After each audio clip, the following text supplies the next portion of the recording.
नमस्कार मित्रांनो, आज माझ्यासोबत आहेत प्रसिद्ध कवी, लेखक आणि साहित्यिक म्हणून आपल्याला माहीत असलेले, तसेच शेतकरी चळवळीमध्ये देखील सरांचं मोठ्या प्रमाणात चांगलं काम आहे, असे संदीपदादा जगताप सर आज माझ्यासोबत आहेत. नमस्कार सर. नमस्कार. तर तुमचा साहित्यिक प्रवास तसेच कविता लेखनाला सुरुवात कशी झाली, काय प्रेरणा तुम्हाला मिळाली की तुम्ही कविता लेखनामध्ये आज तुमचं मोठं नाव झालं, व्याख्याते म्हणून तुमचं नाव आहे.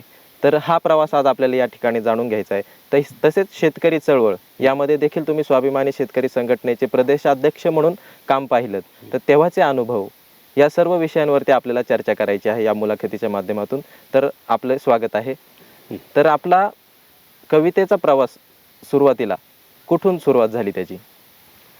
कवितेचा प्रवास माझा 10वी पासून तसा अचानक सुरू झाला. 10वीला असताना तज्ज्ञ मार्गदर्शन करण्यासाठी कवी लक्ष्मण माडिक सर आले होते. त्यांनी आम्हाला मराठीच विषयाचा जो पेपर आहे तो कसा सोडवायचा वगैरे हे सगळं सांगितलं. आणि त्याच्यानंतर जाता जाता त्यांनी 2 कविता मला म्हणजे आम्हाला सगळ्यांना ऐकवल्या. बरोबर. आणि मग मला वाटलं की अरे हे तर म्हणजे वाटतं तितकं काही अवघड काम नाही, आपल्याला सहज जमू शकतं. आणि नंतर मग मी परीक्षा झाल्यानंतर 10वीच्या कविता लिहायला सुरुवात केली. साधारणतः तेवढ्या 1-1.5 महिन्यामध्ये सुट्टीच्या 11वीच्या ॲडमिशन घेईपर्यंत एक 100-150 कविता लिहिल्या. खऱ्या अर्थात त्या कविता नव्हत्या हे आज कळत आहे, परंतु ज्याच्यावरती दिसल त्याच्यावर मी कविता लिहित होतो. नंतर माडिक सर त्यावेळेस कादवा कारखान्यावरती तिथं कारखान्याच्या कॉलनीमध्ये राहायचे. माझे वडील कारखान्यात असल्यामुळं त्यांनी सांगितलं का सरांचं घर तिथं त्या कॉलनीमध्ये शेवटच्या लाईनला आहे, तर तुला जायचं असेल भेटायचं असेल त्यांना तिथं जाऊन भेट. मग मी माझी वही घेऊन तिथं गेलो. सरांनी ते सगळं बघितलं. अर्थात सर त्यावेळेस काही बोलले नाही, फक्त कविता कशी लिहिली पाहिजे, कविता कशी असावी याबद्दल त्यांनी मार्गदर्शन केलं. आणि नंतर मग तो लिहिण्याचा प्रवास हळूहळू सुरू झाला. बरोबर. तर तो आतापर्यंत येऊन पोहोचलेला आहे. अर्थात सुरुवातीच्या काळात लिहिलेल्या कविता नव्हत्या आणि अजूनही चांगली कविता लिहिता येत नाही याच्यावर आता मात्र माझं ठाम मत आहे. नाही, कविता तर आपली चांगलीच आहे. बरोबर आहे, तुमच्या कविता त्यांनी मार्गदर्शन केलं, पण सुरुवातीची कविता म्हणजे लिहायला सुरुवात कधी केली, म्हणजे अशी प्रेरणा काय मिळाली की आपण कवी म्हणून कविता लिहू शकतो? माडिक सरांचीच कविता ऐकल्यानंतर मला तेव्हा सुरुवात केली. आणि त्याच्यात सगळ्यात मला सगळ्यात आवडायची कविता माझ्या गोव्याच्या भूमीत गड्या, ती जी गड दूध मदाळ वगैरे ती भारी भारी होते. कडा कपारीतून फुटे, ती कविता आम्हाला फार आवडायची माझ्या गोव्याच्या भूमीत. आणि मग त्याच धर्तीवर मी माझ्या गावाच्या भूमीत नावाची कविता लिहिली होती. आणि त्यावेळेस ती कविता परसराम झनपळे नावाचे देशदूतचे पत्रकार होते, त्यांना आम्ही अण्णा म्हणायचो. मग त्या अण्णांनी ती देशदूतला घेतली, छापली. ती पहिल्यांदा गावातल्या त्यावेळेस विलास पाटील म्हणून गावचे उपसरपंच होते. त्यांचे आई बहुतेक उपसरपंच असेल, पण ते राजकारणामध्ये सक्रिय होते त्या काळामध्ये. आणि विलास आप्पांनी त्या कवितेचं कात्रण ग्रामपंचायतीच्या बोर्डवरती लावलं होतं. बरोबर. आणि तेव्हापासून मग वाटायला लागलं अरे आपण जे लिहित होते काहीतरी भारी आहे. अर्थात ती कविता डमी कविता होती, दुसऱ्या कवितेवरून सुचलेली कविता होती, पण सुरुवातीला ती कविता फार महत्वाची. आणि त्यांनी दिलेलं पाठीवरती हात विलास आप्पांनी वगैरे या सगळ्यांनी, त्यामुळे लिहायला प्रेरणा वाढत गेली. त्या कवितेपासून खऱ्या अर्थाने तुमची सुरुवात झाली. मग मी इतरत्र कवी बघतो, प्रत्येक कवी वेगवेगळ्या विषयावरती लिहित असतो. तुम्ही शेतकरी हा विषय का निवडला? यावरती तुमच्या अनेक कविता आहेत. नाही, शेतकरी विषय निवडला जाणीवपूर्वक असं नाही. खरं म्हणजे मी जेव्हा लिहायला लागलो तेव्हा मला ह्या सगळ्या ज्येष्ठ लोकांकडून एक लक्षात आलं, म्हणजे त्याच्यात माडिक सर असतील, मिटे सर असतील, मी यांच्या संपर्कात जेव्हा गेलो तेव्हा मला असं कळलं की तुम्ही जे जगतात ते लिहा, ते असं असतं. मग माझं जगणं जर शेतामातीतलं आहे, मी जर खेड्यातलं आहे, आजही मी शेती करतोय, म्हणजे जरी मी शिक्षक असलो, इतर बाहेर काही काम करत असलो, तरी पण माझा मूळ जो आहे तो शेती. आज पण मी शेतीमध्ये काम करतो आणि आज आपण शेतातच बसलेलो आहे. तर मग जे आपलं जगणं कवितेतलं जगणं आहे तेच कवितेत आलं पाहिजे, म्हणून कळत न कळत शेती, शेतकरी, माती हे विषय माझे जास्त कवितेत येत गेले. मग जी शेतकऱ्यावरती लिहिलेली कविता आहे, अशी एखादी गाजलेली कविता ऐकवता आली तर? तशा खूप कविता सगळ्या कविता भुईभोगमध्ये असतील किंवा इतर सगळ्या शेतीवरच्याच आहे. पण मला जी आवडली एक कविता, ती म्हणजे त्या कवितेनं बदल केला. ती म्हणजे शेतकरीच आंदोलनामध्ये 2017च्या शेतकरी संपामध्ये जी खूप लोकांनी म्हटल्या. त्यानंतर विजय चोरमारे नावाचे जे मोठे पत्रकार आहे, त्यांनी एकदा एका डिबेटमध्ये ती कविता सांगितली चॅनलवरती. आणि ती कविता कदाचित शरद जोशी साहेबांच्या विचारातून आलेली कविता असेल. ती कविता अशी होती की एकदाच एकत्र या सगळ्या कुणब्याच्या पोरांनो, एकदाच एकत्र या सगळ्या कुणब्याच्या पोरांनो, आणि ठराव करा 1 वर्षापुरता की स्वतःच्या पोटापुरतंच पिकवायचं, बाजारात विकायचं नाही काही. हा. एकदाच एकत्र या सगळ्या कुणब्याच्या पोरांनो आणि ठराव करा 1 वर्षापुरता की स्वतःच्या पोटापुरतंच पिकवायचं, बाजारात विकायचं नाही काही. मग बघू इथल्या किड्या माकोड्यांची सरणं कशी जळत नाही. मग बघू इथल्या किड्या माकोड्यांची सरणं कशी जळत नाही आणि तुम्ही पिकवलेल्या मालाला तुमच्या घामा एवढी किंमत ठरत नाही. तुम्ही पिकवलेल्या मालाला तुमच्या घामा एवढी किंमत ठरत नाही. वा, वा. आणि त्या शेतकरी संपात ही कविता अनेक लोक वापरायचे. अनेक म्हणजे अनेक माध्यमांवरती पण मी हो, कविता माध्यमांवरती बघितलेली आहे. पण आली. बरोबर. मग शेतकरी पोराशी लग्न कर पोरी हम्म. या कवितेची सुरुवात कशी झाली, म्हणजे तुमच्या मनामध्ये असा विचार कसा आला? ती खरं का ती अलीकडची कविता आहे. हो, हो. आणि त्या कवितेने खूप आनंद दिला. म्हणजे काही कविता आपल्याला पुरस्कार देतात, काही हो. कविता मान सन्मान देतात, पण ह्या कवितेने मला खऱ्या अर्थानं आनंद दिला. त्याचं कारण असं आहे की मी जेव्हा मधल्या 8-10 वर्ष साधारण 2017 पासून तर आतापर्यंत शेतकरी चळवळीत काम करतो, प्रत्यक्ष चळवळीत काम करतो, संपूर्ण महाराष्ट्रभर फिरत असतो. महाराष्ट्रभर फिरताना मला एक जाणवलं की जेवढ्या लोकांना हमीभाव महत्वाचा आहे, शेतामधले प्रश्न महत्वाचे आहे, हो. तेवढेच गावांमध्ये एक मोठी समस्या आहे, ती म्हणजे अनेक शेतकरी मुलांचे लग्न होत नाही. बरोबर एका गावामध्ये 40-40, 50-50 नवरदेव आहे.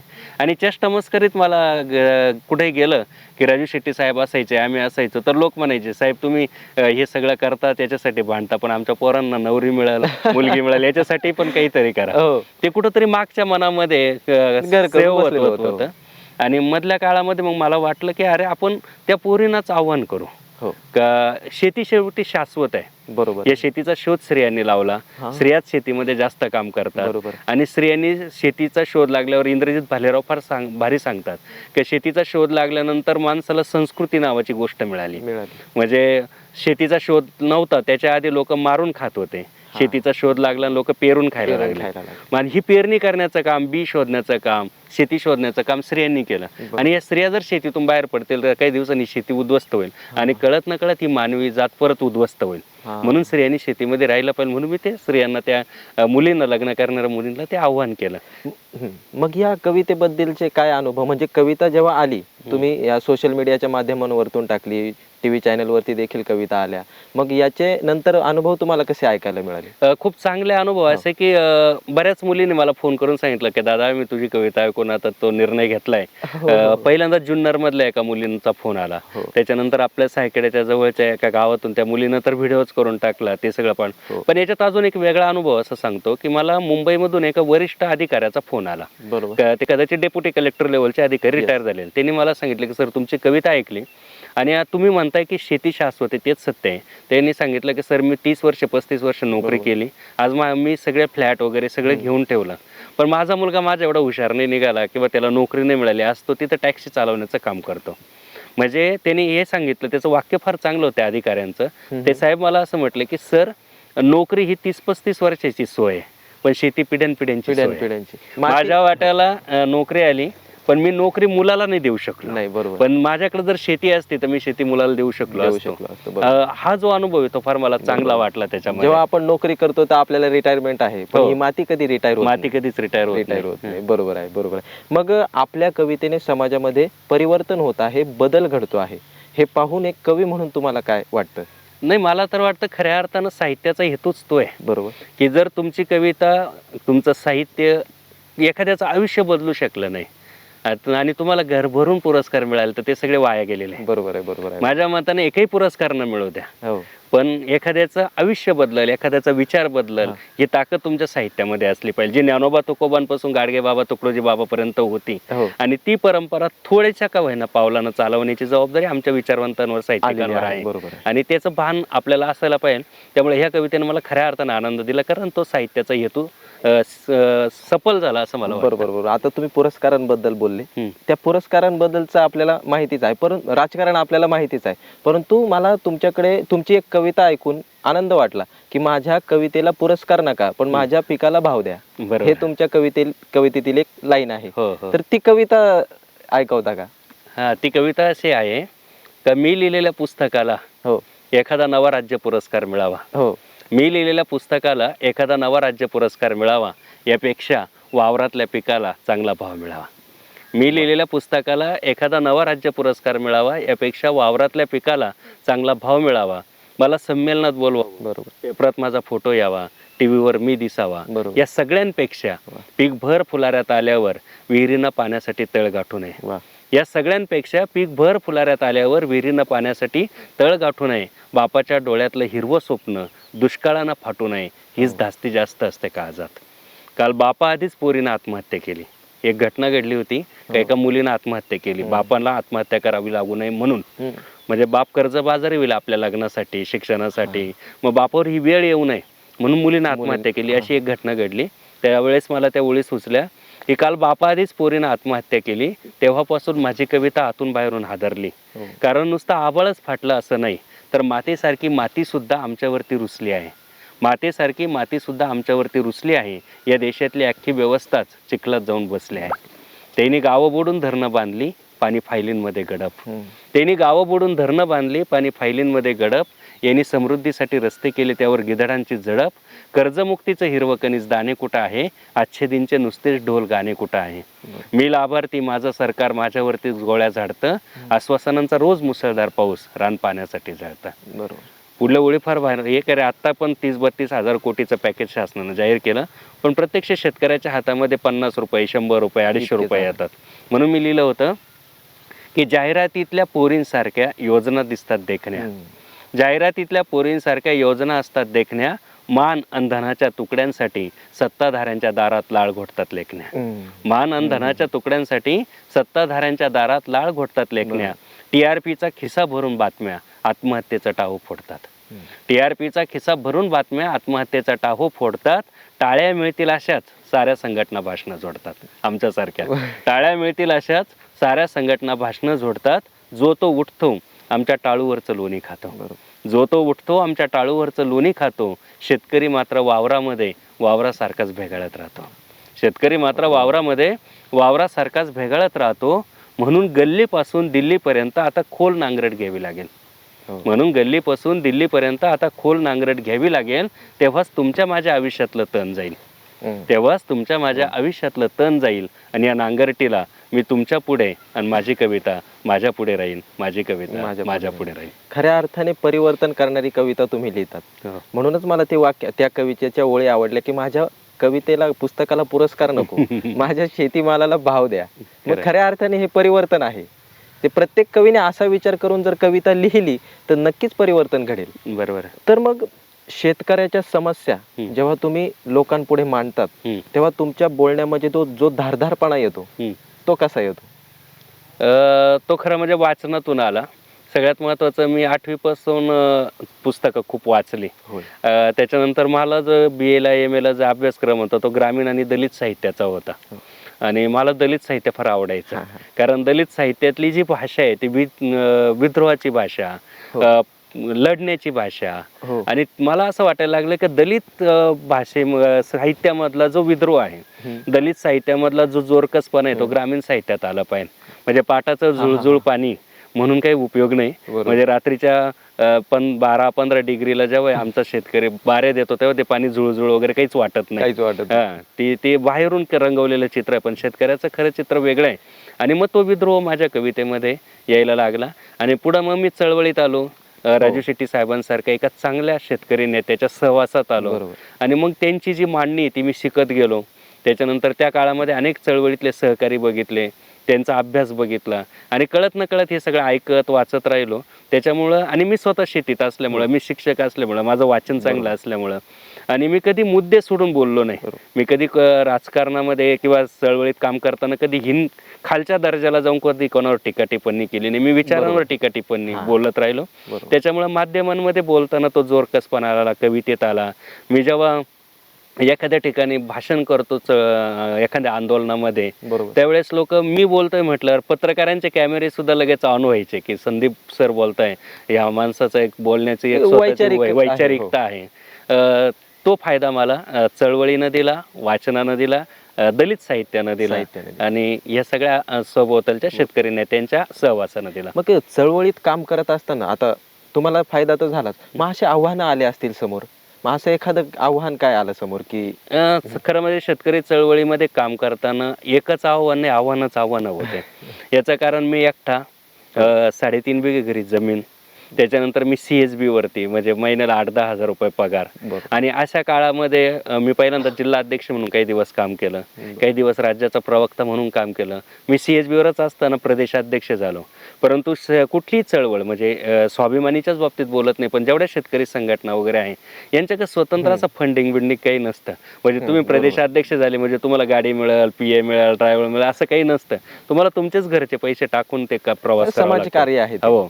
आणि मग आता समजा आपण कोल्हापूरला गेलो तर एक 10-15 हजार रुपये लागतात आणि जाऊन यायला, गाडीचा प्रवास खर्च वगैरे सगळं, आणि आपल्याला पगार 8,000. मी घरातले शेतीतले सगळे पैसे, कवितेच्या कार्यक्रमातल्या मानधनाचे सगळे पैसे या प्रवासामध्ये खर्ची घातले. आणि मग घरात खूप तारांबळ व्हायची. म्हणजे दळण दळायला पण आपल्यालाच जायचंय, स्प्रे पण आपल्यालाच मारायचा आहे, बाकीचे सगळ्या जबाबदाऱ्या. त्याच्यामुळे कौटुंबिक खूप वाढत या चळवळीच्या काळात झाली. त्याच्यामुळे कधी कधी आपल्याकडे तेवढं पोटेन्शियल असताना, तेवढी क्षमता असताना, तेवढ्या ताकदीनं काम पण चळवळीत करता आलं नाही, याची खंत मला राहून गेली.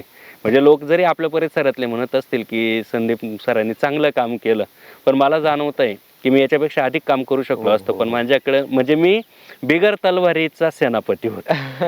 ज्याच्याकडे तलवार पण नाही, ज्याच्याकडे ढाल पण नाही, आणि पाठीमागे एकही सैनिक नाही, आणि अशा सैन्याचा मी सेनापती होतो. त्या सगळ्या लढाया मला लढावं लागल्या. परंतु शभदांची संपत्ती तुमच्याकडे होती. जे तुकाराम महाराजांनी सांगितलंय तेवढ्या संपत्तीवरती मात्र जितकं करता आलं शेतकऱ्यांसाठी नक्कीच ते खूप आहे, भरपूर आहे. आपल्या आजूबाजूचे शेतकरी असतील त्यांच्यासाठी नेहमी जेव्हा मी फिरतो तेव्हा तुमचं नाव हे चांगल्या पद्धतीनेच घेतलं जातं. तर मग चळवळीमध्ये काम करत असताना रस्त्यावर उतरून तुम्ही काम केलं, सगळे काम करत असताना तुम्हाला इतर शेतकऱ्यांच्या तोंडून काय ऐकायला मिळतं? खूप शेतकऱ्यांनी प्रेम दिलं हे सत्य आहे.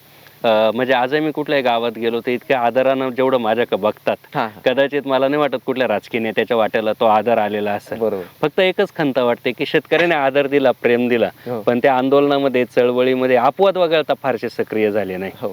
म्हणजे आज शेतकरी चळवळीची किंवा कुठल्याही चळवळीचं ते दुर्दैवच आहे की लोकांना घरात बसून क्रांती पाहिजे, व्हॉट्सअपवरून क्रांती पाहिजे. आपल्याकडे व्हॉट्सअप वीर फार जन्माला आलेले, सगळे उठाव आपले व्हॉट्सअपवरच होता, आणि ते विशेषतः रात्रीचेच होतात 8 वाजेनंतर, आणि दिवसभर ते झोपलेले असतात. तर चळवळीतले माणसांबद्दल कोणी असू द्या, म्हणजे मी माझ्या बाबतीत नाही बोलत, चळवळीत काम करणाऱ्या कुठल्याही कार्यकर्त्याला आपण पाठबळ याच्यासाठी दिलं पाहिजे का तो माणूस आपल्या वाट्याची लढाई लढतोय.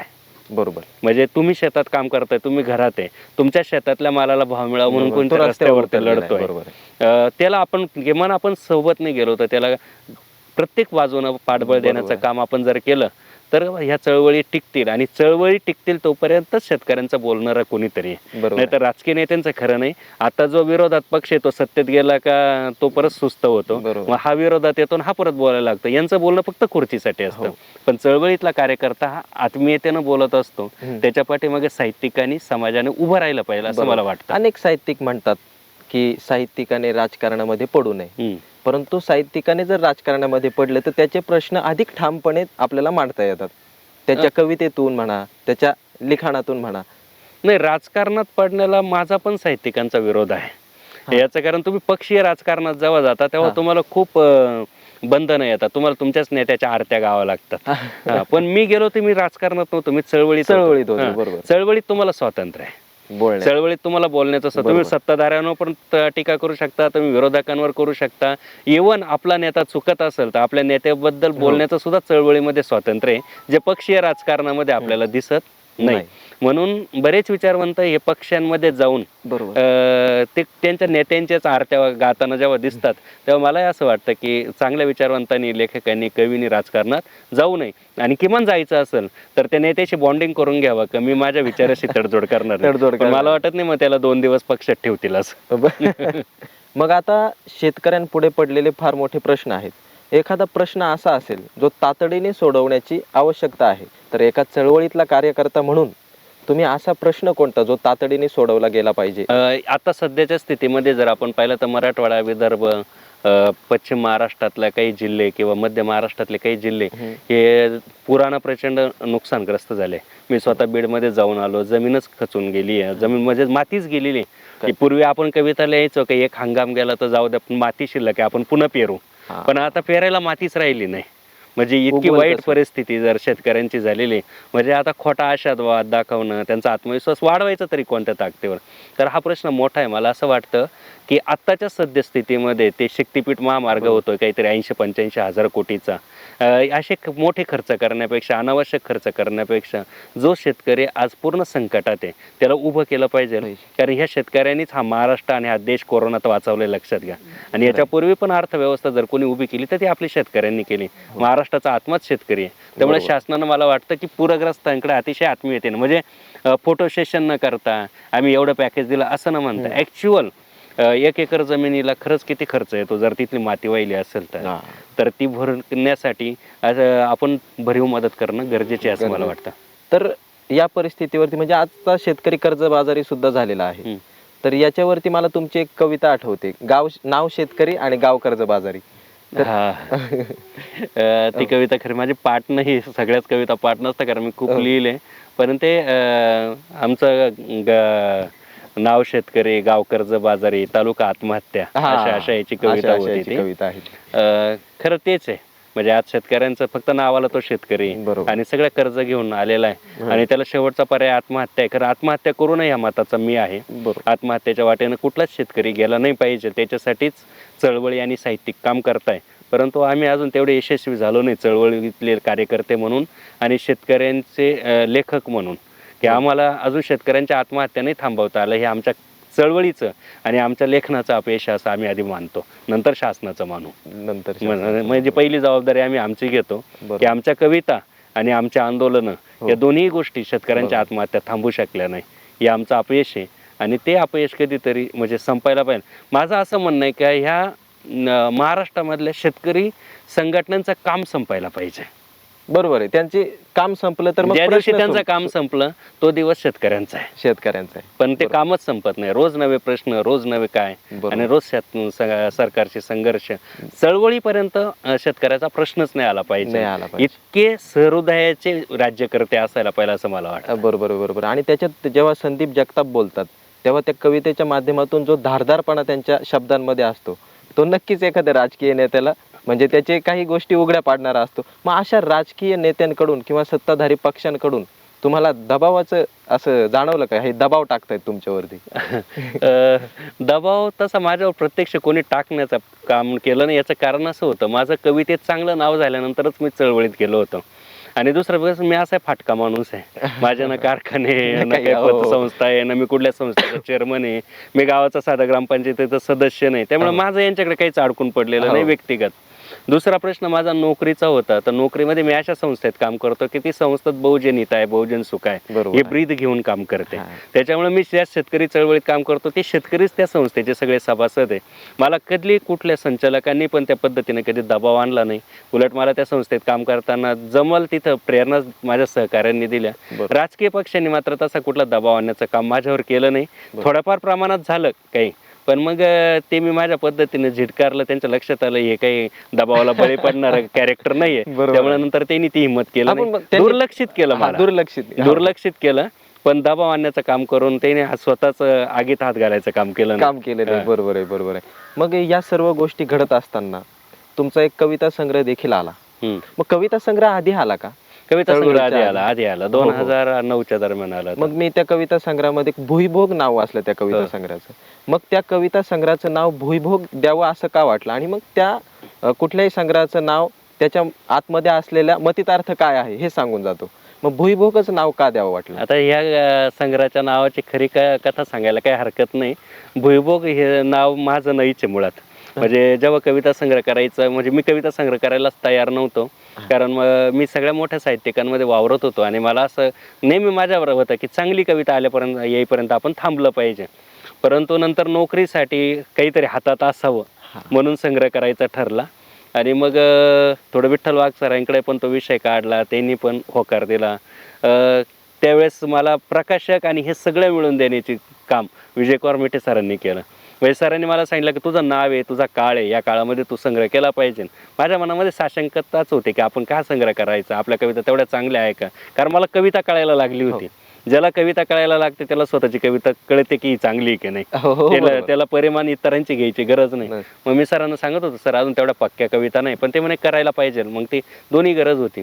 मग सरांनीच मला औरंगाबादचे कीर्ती प्रकाशन बघून दिलं आणि आता सगळं झालं. DTPला सुरुवात झाली होती, DTP चालू होतं, पुस्तकाला नावच सुचत नव्हतं. मग मिठे सर आणि मी एक दिवस नाशिकला चाललो होतो, DTP फायनल चेक करायचं होतं. तर मग सरांना म्हटलं काय करावं बरं, ते नावच आपल्याला एक तर नावं ठेवताही पण येत नाही, नावं सुचतही नाही, असा माझा प्रश्न.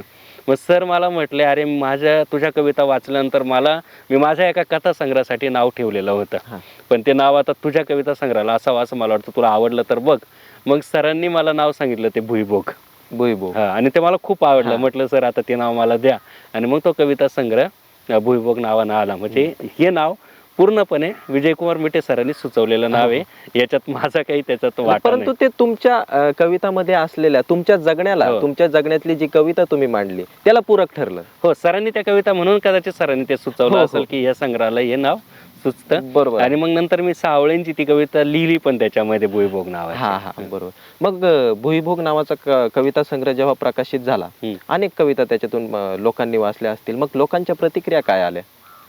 मी खूप नवा होतो त्यावेळेस कवितेच्या क्षेत्रामध्ये. जेव्हा संग्रह आला तेव्हा मी जरी नानांबरोबर, रामदास फुटाणे सरांबरोबर काही कार्यक्रम केले होते, तरी कवितेच्या इतर ज्या कवींच्या याच्यामध्ये माझं काही फारसं नाव नव्हतं. नवीनच लिहायला लागलो होतो. नियतकालिकांमध्ये मी फार कमी होतो, कारण ते नियतकालिकांची काही वेगळी चळवळ असते, मला माहीतच नव्हतं. माझ्यापर्यंत कुठले नियतकालिक पण मला माहीत नव्हते. बरोबर. पण त्या संग्रहाला त्या काळातले चांगले मानाचे 7 राज्य पुरस्कार मिळाले. म्हणजे ज्याच्यात कुठेही माझी ओळख नाही. म्हणजे जिथं पुरस्कार मिळाला त्या संयोजकांची माझं कधी बोलणं झालेलं नाही, काहीच नाही. म्हणजे एक यशवंतराव चव्हाण सोडला तर बाकीचे सगळे. यशवंतराव चव्हाण समजा, तो तिथं मी त्याच्यापूर्वी कार्यक्रमांना गेलो होतो नारायणच्या सोबत, आणि म्हणून तो दिला जाणारा पुण्यातला पुरस्कार सोडला. ती तर उरलेल्या 6 पुरस्कारांच्या जागी माझी ओळख सुद्धा नव्हती. म्हणजे निस्वार्थ भावना ठेवून कवितेवर प्रेम करून त्यांनी तुम्हाला पुरस्कार दिलेला आहे. 100%. बरोबर आहे, बरोबर. मग अशी एखादी प्रतिक्रिया? कवितेची खरं प्रतिक्रिया जर सांगायची म्हटलं तर मला सगळ्यात आवडलेली प्रतिक्रिया आतापर्यंत मनमाडजेशीचा एक कार्यक्रम झाला होता. संदीप देशपांडे नावाचे आपले सगळ्यांचे मित्र आहे, त्यांनी मला तिथं कार्यक्रमाला बोलवलं होतं. मी अगदी कॉलेजला असल्याच्या काळामध्ये कार्यक्रम संपलन खाली उतरताना मला एक वयस्कर बाबा भेटले आणि ते मला म्हटले, मी इन्स्पेक्शन कविता म्हटली होती तिथं, तर मला म्हटले की तू माझ्या घरी चाल, माझ्या मुलाला सुनाला ही कविता ऐकव. मी म्हटलं बाबा मला उद्या कार्यक्रम आहे, आणि मी मोटरसायकल गेलो होतो मनमाडला. मी आणि विष्णू होता, आपला विष्णू थोरे, आम्ही दोघे गेलो होतो. म्हटलं मी कधीतरी येईल त्यावेळेस मनमाडमध्ये, तेव्हा तुम्हाला भेटेल. बरं मग माझा हा नंबर घे म्हणे आणि मला फोन कर. हे नंबर दिला. मी म्हटलं ठीक आहे. हां, फोन करताना मला तुझं नाव सांगू नको म्हणे. म्हटलं का? नाही म्हणे तुझ्या कवितेचं सांग. म्हटलं का? तर ते म्हणे माझं वय झालं आता, लक्षात नाही राहणार तुझं नाव. म्हटलं मग वयानं कवीचं नाव नाही लक्षात राहणार, मग कविता कसं काय लक्षात राहील? त्यावेळेस त्यांनी सांगितलेलं वाक्य फार भारी होतं. ते मला म्हटले, वयानं माणसाचा मेंदू खराब होतो, हृदय खराब होत नाही. तुझं नाव मेंदूत आहे, कविता हृदयात आहे. ही मला सर्वोत्तम प्रतिक्रिया. हो. म्हणजे आपल्या कवितेने आपली ओळख निर्माण झाली. तर आज इन्स्पेक्शन कवितेचा उल्लेख झाला, तर मग त्या कवितेच्या काही ओळी किंवा संपूर्ण कविताच ऐकवली तर प्रेक्षकांना बरं वाटेल. मला वाटतं ती इन्स्पेक्शन आपण खूप वेळेस ऐकलेली, त्याच्याऐवजी जरा काही वेगळी ऐकायची की दुसरी घेऊ, ती पण घेऊ, आपल्याकडे वेळ आहे, भरपूर वेळ आहे. तर आता तुम्ही एक वाक्य बोलले की माझी कविता माझ्या पुढे जेव्हा माझी कविता राहील, ते नेमकं कसं समजावून सांगाल? हा, म्हणजे समाजाच्या परिवर्तनात, शेतकऱ्यांच्या लढ्यामध्ये मी तर तुमच्या पुढे राहीलच, पण माझ्या पुढे माझी कविता राहील असं मी म्हटलं होतं. म्हणजे मी काही घरात बसून लिहिणारा कवी नाही, तर मी तुमच्या सोबत लढणारा पण कवी आहे. पण मला लढण्याची माझ्या आधी माझी कविता लढत राहील आणि ती चारी बाजूला लढत राहील. मग त्याच अँगलनं ती शेतकरी पोराशी लग्न कर कविता पहिला पार्ट आला. बरोबर. ती कविता अशी होती की 2 BHK 3 BHK फ्लॅटला तू ताजमहल म्हणून फसू नको. 2 BHK 3 BHK फ्लॅटला तू ताजमहल म्हणून फसू नको. 10-5 गुंठ्याचं अंगण आहे तुझ्या बापाच्या घराला, तू खुराड्यात जाऊन बसू नको. 2 BHK 3 BHK फ्लॅटला पुरी तू ताजमहल म्हणून फसू नको. 10-5 गुंठ्याचं अंगण आहे तुझ्या बापाच्या घराला, तू खुराड्यात जाऊन बसू नको. मोबाईलवरच्या ॲनिमेटेड पावसात कधीच कोणी भिजत नाही. मोबाईलवरच्या ॲनिमेटेड पावसात कधीच कोणी भिजत नाही. शहरामधल्या 5व्या मजल्यावर कुठलंच सुख रुजत नाही. भिजायचं असेल, रुजायचं असेल तर हवी असते माती. भिजायचं असेल, रुजायचं असेल तर हवी असते माती, आणि वरून खऱ्याखुऱ्या पावसाची सर. आयुष्य करायचं असेल हिरवगार तर पोरी शेतकरी पोराशी लग्न कर. आयुष्य करायचं असेल हिरवगार तर पोरी शेतकरी पोराशी लग्न कर. नोकरी काय करते, नोकर असतो. हा नोकरी नोकरी काय करते, नोकर नोकर असतो, ऑफिसमध्ये तो साहेबांपुढे खाली मान घालून बसतो. इथं बांधाच्या सिंहासनावर आणि रुपेरी आभाळाच्या छताखाली जेव्हा माझा बळी बसतो, तेव्हा या हिरव्यागार साम्राज्याचा तो एकमेव सम्राट असतो. बरोबर. तेव्हा या हिरव्यागार साम्राज्याचा तो एकमेव सम्राट असतो. त्याला पेन्शनचं कधीच नसतं टेन्शन, हो. कारण माती कधीच रिटायर होत नाही. नाही. त्याला पेन्शनचं कधीच नसतं टेन्शन, कारण माती कधीच रिटायर होत नाही. पायलीभर पेरले दाणे तर पोटापुरतं पिकून देते काळी आई. पायलीभर पेरले दाणे तर पोटापुरतं पिकून देते काळी आई. म्हणून तुम्हाला आणि तुझ्या पुढल्या पिढ्यांना उपाशी राहायचं नसेल तर, म्हणून तुला आणि तुझ्या पुढल्या पिढ्यांना उपाशी राहायचं नसेल तर, पोरी शेतकरी पोराशी लग्न कर, पोरी शेतकरी पोराशी लग्न कर. आयुष्य करायचं असेल हिरवगार तर पोरी शेतकरी पोराशी लग्न कर. या ओळीनेच मला खरं वाटतं की परिवर्तन नक्कीच झालेलं आहे. खूप मुलींना मला मेसेज केले, खूप मुलींच्या वडिलांनी मेसेज केले की सर आमचे डोळे उघडलेले आहे. बरोबर. तुम्ही सांगताय ते खरं आहे की 20-25 वर्षाची नोकरी सोय असते.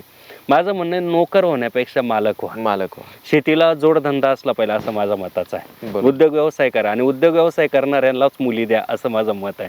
ते बॅनरवर नेत्याला शुभेच्छा देणाऱ्यांच्या खाली ज्यांचे फोटो येतात ते बिगर लग्नाचेच राहिले पाहिजे असं माझं मत आहे. कारण ते नेत्याचाच संसार करताय, ते स्वतःचा करणार नाही. ते नेत्याच्या संसारासाठीच सगळं आयुष्य घालवत असतात. बरोबर आहे. मग तुम्ही आता याच कवितेचा पुढचा एक पार्ट लिहिलेला आहे. हो हो. हा, तर तो काय लिहिला? मुलींनाच आव्हान करताना मी दुसरा जो विषय घेतला होता की या कवितेचा रिझल्ट चांगला आला, समाजामध्ये कविता मोठा प्रभाव निर्माण करते हे मला जाणवलं. कारण महाराष्ट्रातल्या नाही म्हटलं तर 50% शेतकऱ्यांचं स्टेटस होतं ही कविता. म्हणजे मला फार रत्नागिरी पासून विदर्भापर्यंत, मराठवाड्यापर्यंत असा जिल्हा राहिला नसेल का तिथून मला फोन आले आणि प्रचंड मोठ्या प्रमाणामध्ये. म्हणजे ते 10 दिवस तर मी फक्त पहिले फोन उचलून आणि दुसरे उचलायचे वेटिंगला एवढंच काम करत होतं. इतकी ती कविता व्हायरल झाली होती. मग मला कळलं की अरे हे फार चांगलं माध्यम आहे बरोबर त्या लोकांपर्यंत पोहोचण्याचं.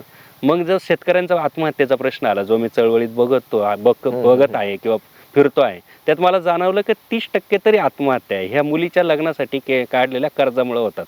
आणि आपल्याकडे लग्न करण्याची जी पद्धत आहे ती सध्या फार मोठ्या प्रमाणामध्ये आहे. धूमधडाक्यात लग्न करायचे, मोठे लग्न करायचे, एका दिवसात 25-30 लाख रुपये घालवायचे, किमान 15 लाखापासून 10 लाखापासून तर 30 लाखापर्यंत मिडल क्लास घालवतो. आणि एका दिवसात जेव्हा तुम्ही 30 लाखाचा चुराडा करतात तेव्हा माझ्या अंगावर शहारे येतात. हे 30 लाख रुपये 15 लाख रुपये कमवायला इकडे आयुष्य घालवावं लागतं शेतामध्ये, तरी सुद्धा ते पैसे येत नाही. मग मी ते, आणि मुलींना पण हौस आहे ते फार वेगवेगळ्या पद्धतीनं. आता नुसते मला तर एकानं मध्येच सांगितलं ते काय तुमचं मेकअप करायला येतं त्याची फी 1.5 लाख रुपये. अरे 1.5 लाखात तिकडे एखाद्या गरीबाचं लग्न होईल आणि तुम्ही मेकअपला एका दिवसात 1.5 लाख घालत. बरं संध्याकाळी धुवायचा आहे ना तो म्हणजे 12 वाजता करून 8 वाजता धुवायला जर 1.5 लाख बापाचे घालवत असाल तर फार वाईट परिस्थिती आहे. म्हणून त्या मुलींचं काहीतरी प्रबोधन झालं पाहिजे म्हणून मी त्यांच्यासाठी एक कविता लिहिली. ती कविता अशी आहे की पोरी तुझ्या लग्नामध्ये आयुष्याची पुंजी ओतत असतो बाप. पोरी तुझ्या लग्नामध्ये आयुष्याची पुंजी ओतत असतो बाप. धूमधडाक्यात करता करता लग्न तुझं मानेपर्यंत कर्जात रुतत असतो बाप. धूमधडाक्यात करता करता लग्न तुझं मानेपर्यंत कर्जात रुतत असतो बाप. पीक दुष्काळात जळतं, पुरामध्ये वाहतं, अवकाळीत सडतं, गारांमध्ये झोडपतं. तूच सांग ना वर्षाकाठी वावरामधलं काय शिल्लक राहतं. तूच सांग ना वर्षाकाठी वावरामधलं काय शिल्लक राहतं.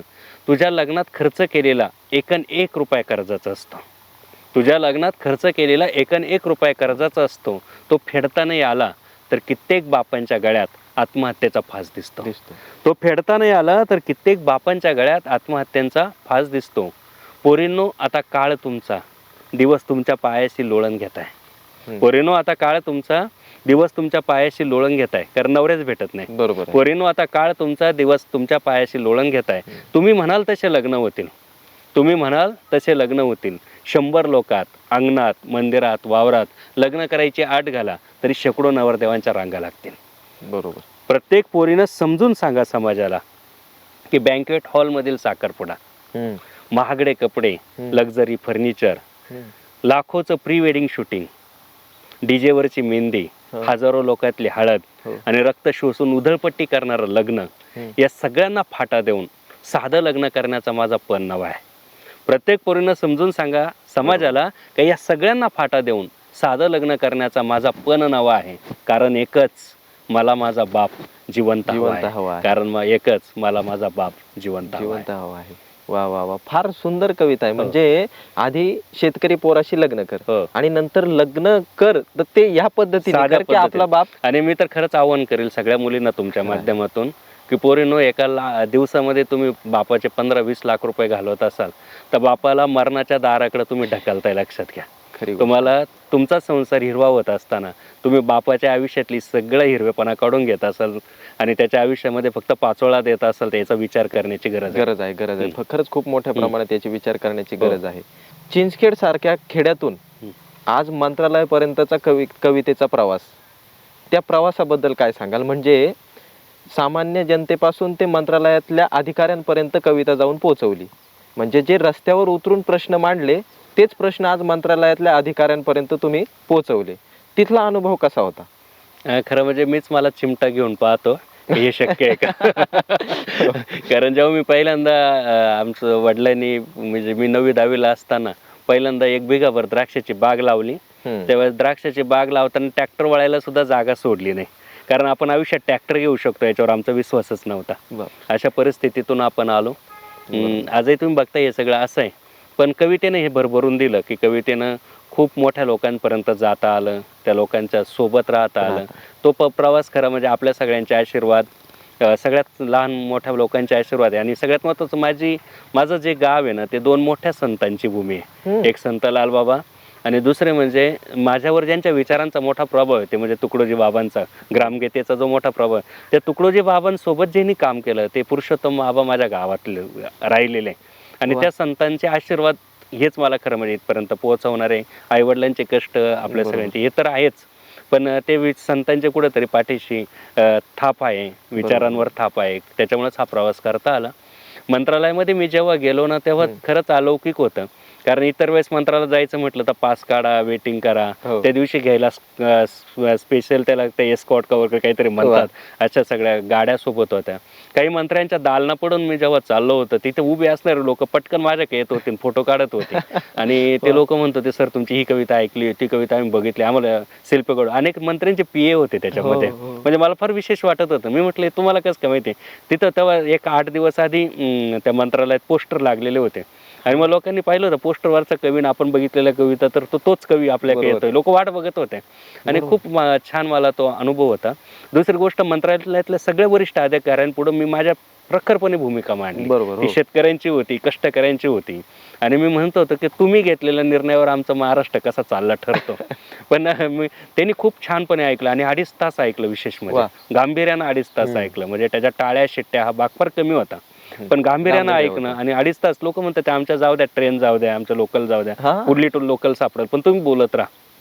तो अनुभव फार भारी होता. आणि मला ज्यांच्या जवळ सगळं आपलं अडकलंय त्यांच्यासमोर समस्या मांडायची संधी मिळाली. पण त्याच्यानंतर ते लोक जे माझ्या भोवती आले, नंतर त्यांनी अनेकांनी फोटो काढले आणि त्यांनी सांगितले, सर आम्ही पण या खेड्यापाड्यातून आलेलो आहे. बरोबर. जरी तुम्हाला वाटत असेल की नोकरशाहीत सगळी दोषी आहे, असं नाहीये म्हणे. इथं पॉलिसी ठरली जाते आणि तिच्यात आम्ही पण दडपला जातो. कधी कधी काही गोष्टी करताना आमच्या पण डोळ्यातून पाणी येतं. आम्हाला कळत असतं का आपण इथं कोणाला तरी सामान्य माणसाला खड्ड्यात घालतोय, पण राजकीय लोकांचे ते षडयंत्र आहे, त्याच्यात आम्ही पण बळी असतो. जितकं चांगलं काम आम्हाला करता येईल तेवढं आम्ही निश्चित करू, असं त्या अधिकाऱ्यांनी मला सांगितलं. हे माझ्यासाठी आनंदाची गोष्ट होती. आनंदाची गोष्ट म्हणजे तुमच्या कवितेने तुम्हाला जे संदेश, त्यांनी द्वेष नाही केला की बॉस सरांनी येऊन आपल्या विरुद्ध भूमिका मांडल्या, आपल्याला झोडलंय, आपल्याला जोडपलंय सगळ्या व्यवस्थेला. उलट त्यांनी ते मान्य केलं आणि आनंदानं मला सांगितलं. अजून ते लोक मला फोन करतात, तिथले सगळे कर्मचारी फोन करतात. मग जनतेचे प्रश्न तुम्ही त्यांच्या पुढे मांडले, पण त्यांच्यावरती सुद्धा काहीतरी एक दबाव येतो. म्हणजे त्यांनी त्यांचं ते त्यांच्या पुढे, तुमच्या पुढे व्यक्त केलं. बरोबर आहे.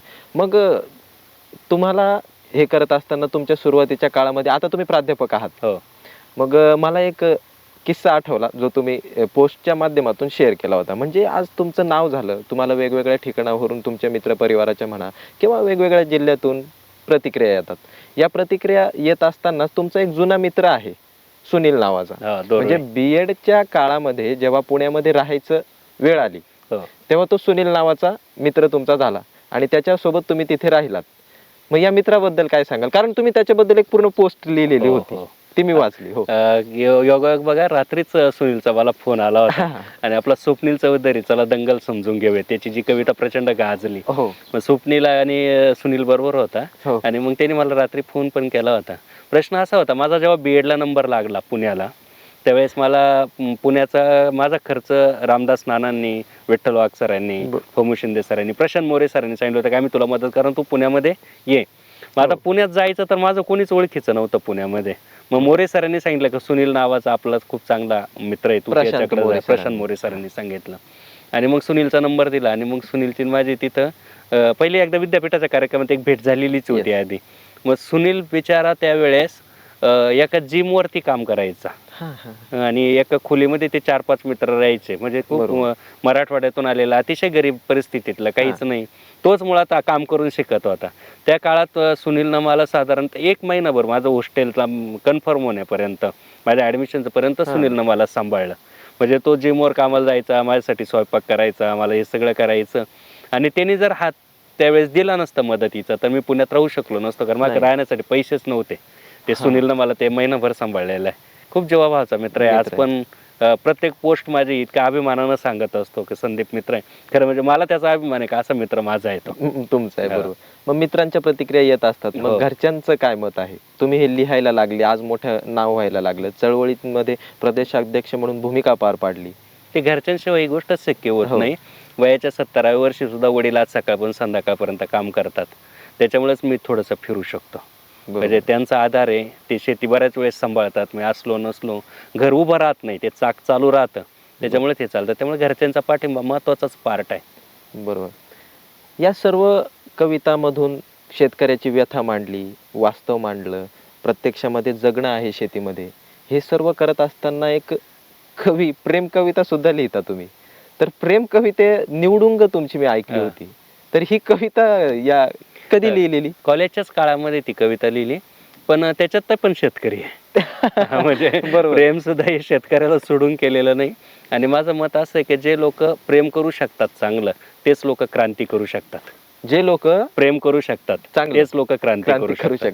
भगतसिंगाचं देशावर प्रेम होतं म्हणून तो क्रांती करू शकला. शिवाजी महाराजांचं प्रेम होतं म्हणून क्रांती करू शकला. मुळात क्रांतीचा पाया हाच प्रेम आहे.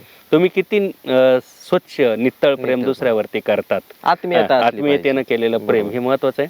आणि माझ्या प्रेम कविता ज्या आहे ते नेहमी हाच विचार पुढे मांडणार आहे की तुमचं प्रेम हे नित्तळच असलं पाहिजे, ते प्रेम गढूळ असता कामा नये. आणि त्याच्याच सगळ्या कविता तुम्हाला दिसते.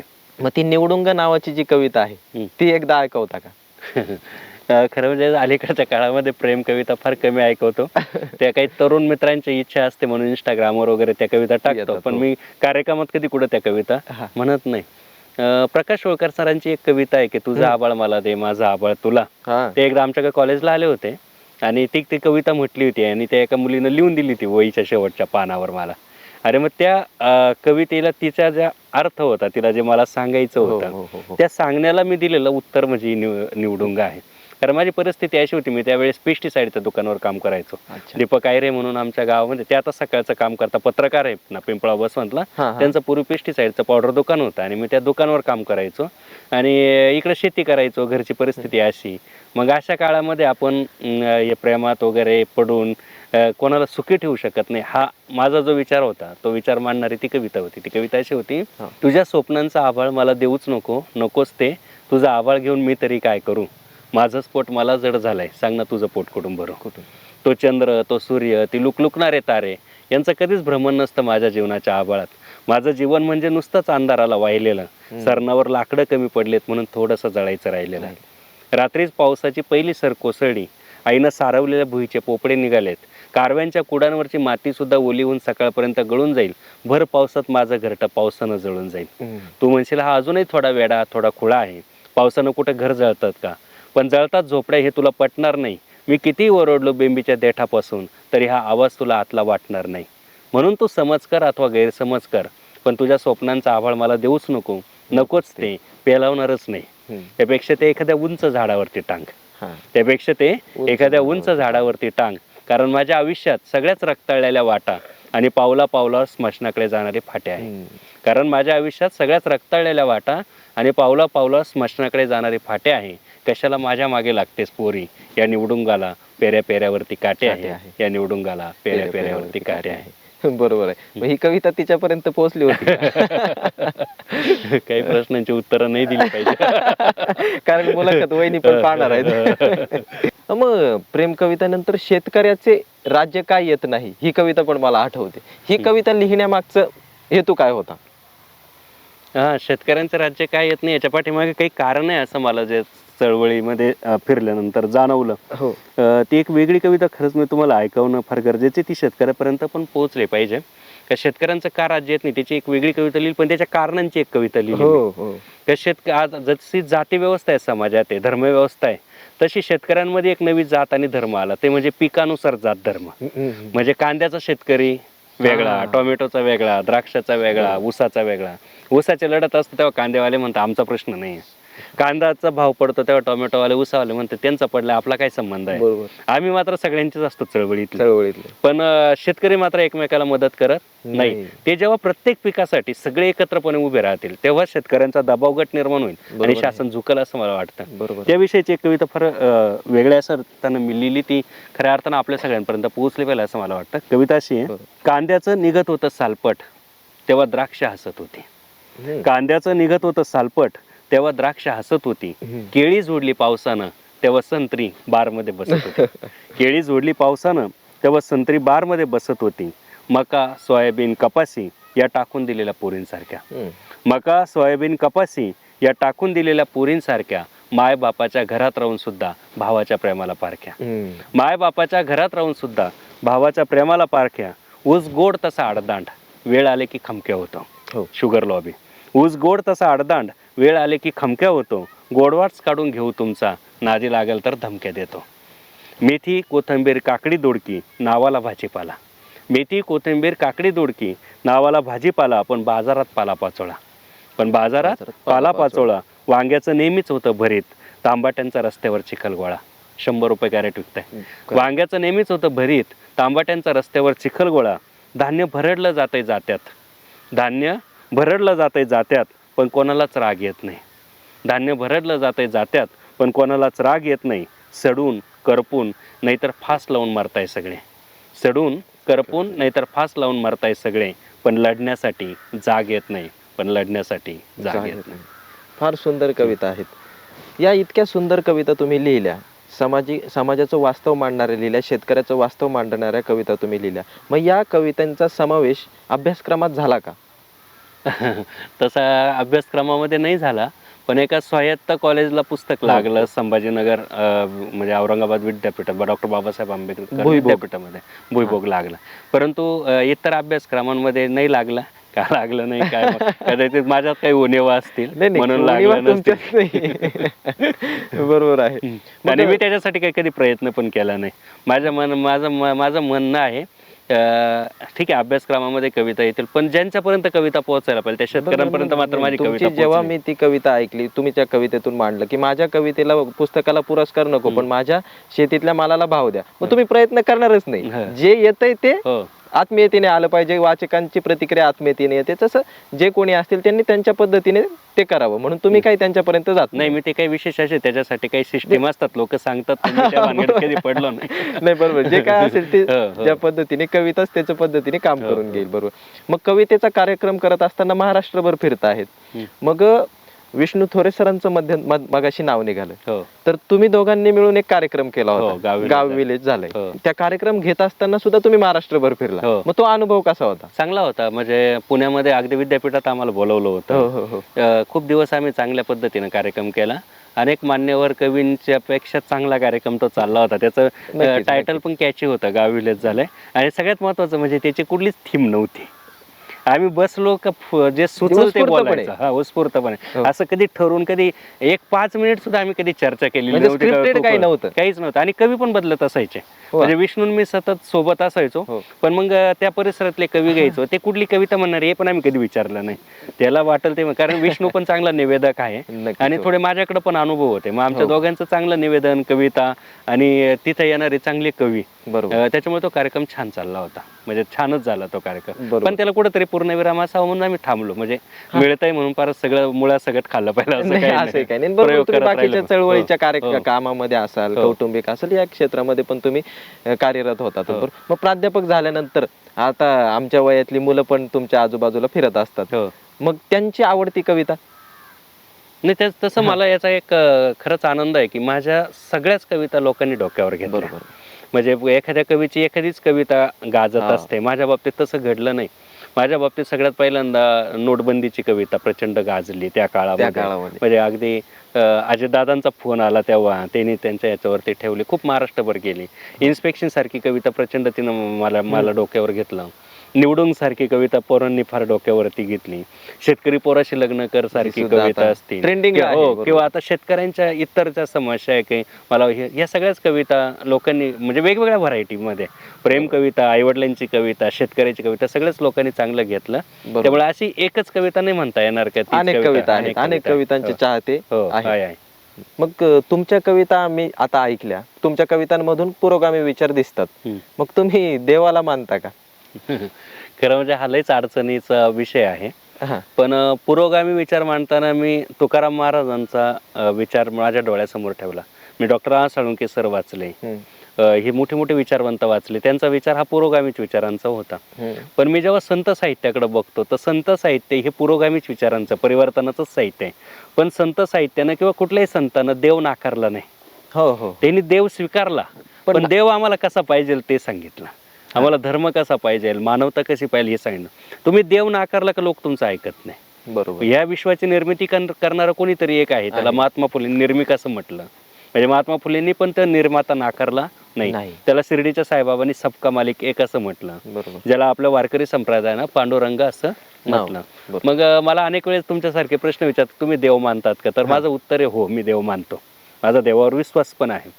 मग तो देव कसा आहे, तर मी त्याची एक 4 ओळींची कविता लिहिली होती की माझा देव कसा आहे, माझा पांडुरंग कसा आहे. तर मी लिहिलं होतं, हिरव्या होणाऱ्या मातीचा, हिरव्या होणाऱ्या मातीचा, हा. पेरणाऱ्या हातांचा, हो. हिरव्या होणाऱ्या मातीचा, पेरणाऱ्या हातांचा, पाणी देणाऱ्या ढगाचा, एकच असतो रंग, तोच पांडुरंग, तोच आमचा पांडुरंग, तोच आमचा पांडुरंग. कष्ट करणारा माणूस, त्याचे कष्ट हा आमचा विठ्ठल आहे. आणि तो आमच्या सगळ्या संतांनी पण सांगितला. फार सुंदर कविता आहे. हो. मग या भुईभोग कविता संग्रहानंतर अनेक कलाकृती निर्माण झाल्या असतील, कविता निर्माण झाल्या असतील, तुम्ही लिहिल्या असतील. मग यांचं पुस्तक कधी येणार आहे? पुस्तक एक नाही, आतापर्यंत 2 संग्रह झाले असते. हो. पण दुर्दैव बघा, हे जे तंत्रज्ञान आहे हे जितकं फायद्याचं आहे तितकं तोट्याचं आहे. म्हणजे मी जेव्हा चळवळीमध्ये काम करत होतो तेव्हा मी रात्र प्रवास करायचो, वेळ मिळत नसायचा. मग मला जे काही सुचायचं ते मोबाईलमध्ये टाईप करायचो. आणि एक दिवस तो मोबाईलच पाण्यात पडला आणि करप्ट झाला. साधारणतः या चळवळीच्या काळातल्या 10 वर्षातल्या 150 कविता गेल्या. आणि आपल्याला माहिती आहे की कविता लिहिण्याचा तो एक काळ असतो, ती नंतर आपल्याला आठवत पण नाही आपण कुठली लिहिली. तर त्याच्यामुळे त्या 200-250 कविता गेल्यामुळं पुढला संग्रह माझ्याकडून येत नाहीये. आता ज्या सापडल्या काही फेसबुकला मी टाकून ठेवलेल्या वगैरे, तर त्या फार कमी आहे. त्याच्यामुळे सध्या तरी संग्रह करण्याचा विचार नाही. म्हणजे एका पूर्ण कविता संग्रह होईल, 2 कविता संग्रह होतील, अशा कविता गेल्या मोबाईल मध्ये गेल्या. बरोबर बरोबर. म्हणजे जितकं फायद्याचं आहे तितकं तोट्याचं पण माध्यम. त्याच्यामुळे कागदावर लिहिलं पाहिजे, माझ्यासारखं आळस नाही केला पाहिजे असं मला वाटतं. बरोबर. मग आता लिखाणाचं माध्यम मोबाईलच आहे का? बसून लिहितात का तुम्ही? खरं म्हणजे मी कधी बसून लिहिलंच नाही. मला जे सुचलं तेच मोबाईलवरतीच आज पण ते टाईप करतो, पण त्याच्या आता प्रिंट काढून ठेवतोय. बरोबर आहे. आत्ताच्या साहित्य वर्तुळामध्ये तुमचे आवडते कवी कोणते? माझ्या असा एकच कवी आवडताय असं मी म्हणणार नाही, पण जो त्याचं जगणं लिहितो तो प्रत्येक कवी माझा आवडता. खरं वास्तव जो मानतो तो प्रत्येक कवी माझा आवडताय. पण ते उगीच कोट घालून संमेलनांसाठी ओढून ताडून कविता लिहिणार आहे, टाळ्या मिळवणार आहे. म्हणजे टाळ्यांना माझा विरोध नाही. खूप गंभीर कवितांना पण लोक टाळ्या वाजवतात. कविता असेल त्याने, पण त्याच्यासाठीच जे लिहितात ते कवी नाही आवडत मला. बरोबर. फक्त त्याच्यासाठी. पण त्याने त्याचं जगणं लिहितं, तो कुठल्याही याच्यातलं असू द्या. बरोबर. म्हणजे एखाद्या शिवणकाम करणाऱ्या माणसाच्या पुस्तकाला साहित्य अकादमी मिळतो, तर हे त्याचं जगणं आहे ना. तर त्याच्यामुळे तो प्रत्येक कवी मला आवडतो. आणि मग आता नवीन नवोदित कवी लिहिते झालेले आहेत, यांच्यामधलं एखादं नाव जे भविष्यामध्ये खूप चांगलं कार्य करणार, चांगल्या कविता लिहिणार आहे, ज्याच्या कविता प्रबोधन करणाऱ्या आहेत? नाही, खूप नाव आहे महाराष्ट्रामध्ये आता चांगलं लिहिणाऱ्यांमध्ये. प्रबोधनाच्या अँगलनं लिहाल तर स्वप्नल चौधरी फार सुंदर लिहितोय की आता चला दंगल समजून घेऊया. असे कवी जे लिहित आहे ना, म्हणजे तो तर माझ्याच पिढीचा मी मानतो, मीच अजून स्वतःला नवोदित मानतो. पण महाराष्ट्रामध्ये खूप चांगले, म्हणजे काहींचे नावं कदाचित सोशल मीडियात नसतील पण ते पुस्तकांमध्ये खूप चांगली आहे. काही सोशल मीडियाचा पण काहींना वापर करता आला, त्यातून चांगल्या कविता देता आल्या. तर स्वप्नील चौधरी सारखे कवी जे फार सुंदरपणे लिहित आहेत. अनंत राऊत मला आवडतो, तो माझ्याच वयाचा असेल कदाचित, पण त्यांनी मांडणी जी केली महाराष्ट्रभर फिरून, परिवर्तनाची मांडणी आहे आणि ती चांगलीच कविता आहे अनंत म्हणजे राऊतांची. त्यांचा एकही कविता संग्रह आज नाही, प्रकाशित नाही. नाही. परंतु मी आता 4 दिवसापूर्वी मराठी भाषा अभिजात भाषा याच्या आठवड्याला एक प्रश्न मंजुषा येते. तर त्या प्रश्न मंजुषेमध्ये त्यांच्या नावावरती एक प्रश्न होता, मित्र वणव्यामध्ये गारव्यासारखा ही कविता कोणाची.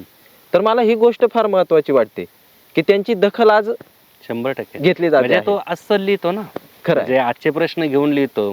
किंवा त्यांनी चला भोंगासारखी त्याची कविता आहे. खूपच चांगली. म्हणजे हे समाजाचं आत्ताचं वास्तव. साहित्याचं काय राहतं, तुम्ही तुमच्या काळातलं काय मांडतात. बरोबर. तुम्ही मागच्या 50 वर्षाचं नका मांडू, ते त्या पिढीनं मांडलंय. आज तुमची जबाबदारी तुमच्या पिढीतलं मांडणं. बरोबर. पुढली अजून 10 वर्ष नेईल ती त्या काळातलं मांडेल. म्हणजे आम्ही साहित्यिकांनी फार भविष्याचा मांडू नये, फार भूतकाळाचा मांडू नये, वर्तमान मांडावा असं माझं मत आहे. बरोबर आहे. मग यावरती मला एक कधी बसल्या बसल्या एक प्रश्न पडतो की लिहिलेली कविता प्रत्येक गोष्टीला एक्सपायरी डेट आहे. मग जे साहित्य आहे, कविता आहे, तिला एक्सपायरी डेट आहे का? माझं म्हणणं असं आहे की ज्या सामाजिक कविता आहे, बरोबर, त्या एक्सपायर झाल्या पाहिजे. होती नाही. म्हणजे एखादा प्रश्न जेव्हा आम्ही मांडतो शेतकऱ्यांचा, बरोबर, तर ते प्रश्न सुटले पाहिजे. म्हणजे ती कविता आउटडेटेड होते, पण ते प्रश्न सुटतच नाही आणि कविता चिरंतन चालते. मग ती कविता कालातीत आहे असं म्हणण्यात मला अजिबात आनंद वाटत नाही. उलट ती कविता संपली पाहिजे मला. म्हणजे तुमच्या कवितेचा खऱ्या अर्थाने विजय झाला. त्या काळ संपला पाहिजे, म्हणजे ती समस्या संपली पाहिजे. बाकी कविता तर आजरामरच असते. ज्ञानोबा तुकोबांनी मांडलेले प्रश्न आज पण टिकून आहे. ती कविता टिकूनच आहे. पण सामाजिक कविता संपली पाहिजे असं मला वाटतं. बरोबर आहे. सामाजिक कविता ही संपली, म्हणजे तिला एक्सपायरी असले पाहिजे, म्हणजे तो प्रश्न मिटला पाहिजे, आज त्याचा अर्थ आहे. बरोबर आहे. नक्कीच आज खूप गोष्टींवरती चर्चा झाली. खऱ्या अर्थाने तुम्हाला समजून घेता आलं. तुमचा महत्वाचा वेळ तुम्ही मला दिला, तर त्यासाठी तुमचे मी खूप मनापासून आभार मानतो. आणि तसेच नवीन लिहिते काही मुलं असतील जे तुमच्याकडे येत असतील, त्यांना तुम्ही काय संदेश द्याल? मनापासून मी तुमचे पण सगळे आभार मानतो, तुमच्या टीमचे पण. कारण माझ्यासारख्या एकदम फाटक्या माणसाकडे तुम्ही आला, तेवढा वेळ दिला. नव्या लिहिणाऱ्यानं मी पण स्वतःला आजही मी नवाच समजतो. मी काही जुन्या पिढीतला नाही आहे. पण जे मला अगोदरच्या पिढीनं शिकवलं किंवा ज्याने आम्हाला जे सांगितलं, अगदी विठ्ठल वाघ सरांपासून तर लक्ष्मण महाडिक सर असतील, प्रशांत मोरे असतील, रामदास फुटाणे असतील, फुमू शिंदे असतील, सुरेश शिंदे सर असतील, विजयकुमार मिठे सर असतील, या लोकांनी आम्हाला जे कान पकडून सांगितलं की तुम्ही तुमचं जगणं लिहा, बाकीच्या भानगडीत पडू नका. तर मी तुम्हाला नवीन लिहिणाऱ्यांना एकच सांगेल की तुमच्या वाट्याला काय जे आलेलं असेल ते शब्दांमध्ये उतरवण्याचा प्रयत्न करा. कविता चांगली होते. नक्कीच. तर तुम्ही तुमचा महत्त्वाचा वेळ मला दिला, त्यासाठी पुन्हा एकदा तुमचे खूप खूप आभार. धन्यवाद.